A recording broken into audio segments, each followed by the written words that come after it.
no problem, see.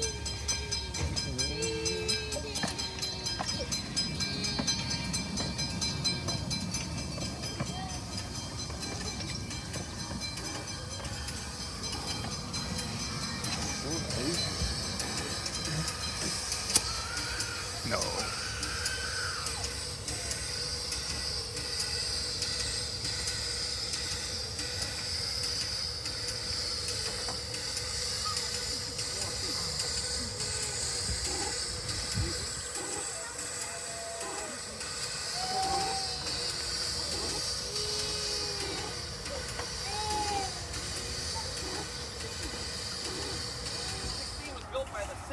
Light Railway Equipment Works, which are located in those buildings back at Hyde Park that we came through to get out here today.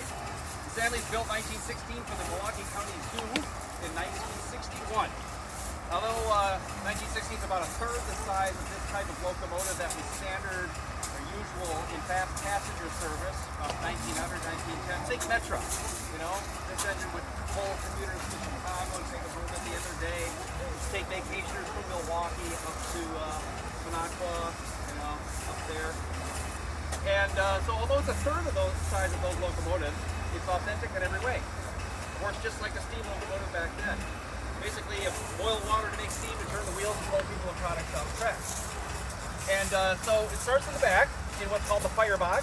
The engineer scoops coal into the firebox where it burns, boils the water to create steam. Yeah, we're looking for the steam. Okay. Now to get the steam to move the wheels, engineer pulls back on the throttle.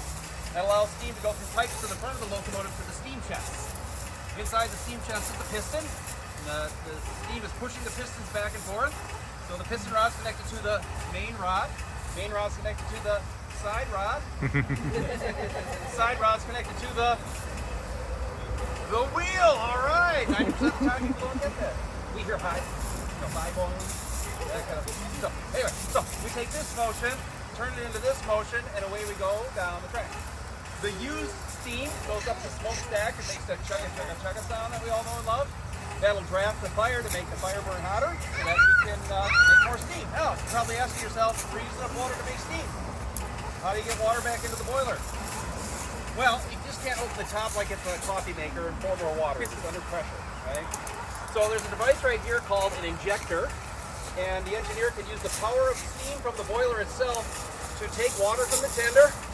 Right there's the water, it's dribbling through the injector, and then he opens up that valve, picks up the water, it's going through the pipe, and it's injecting the water into the boiler against its own pressure.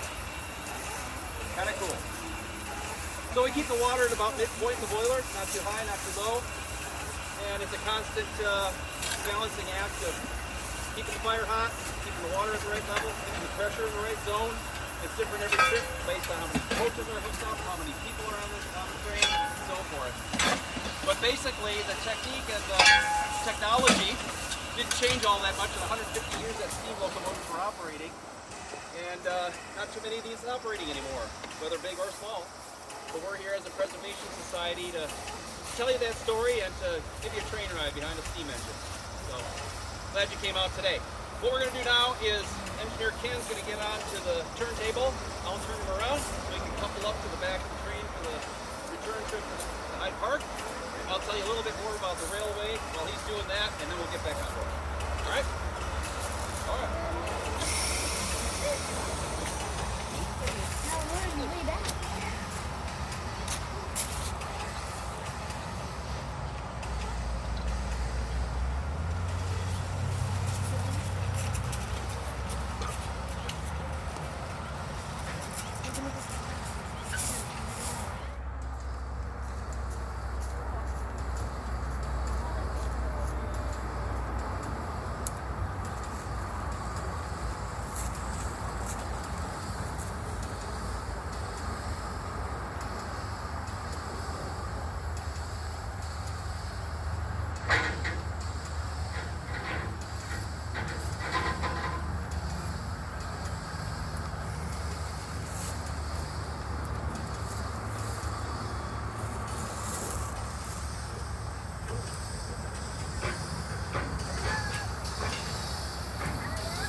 since I have no daughters.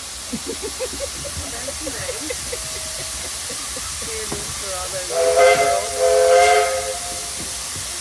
I told her I'll take care of her in her old age with my mom.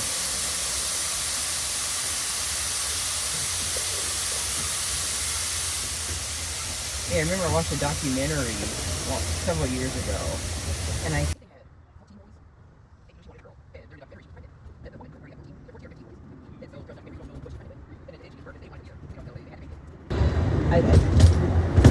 think that was the family that finally got a girl. But I can't imagine having like 14 older brothers. She's like, find another way because she got tired of the night before. Oh, mom, I have this. Like, I can't take you. So we knew it was on the calendar.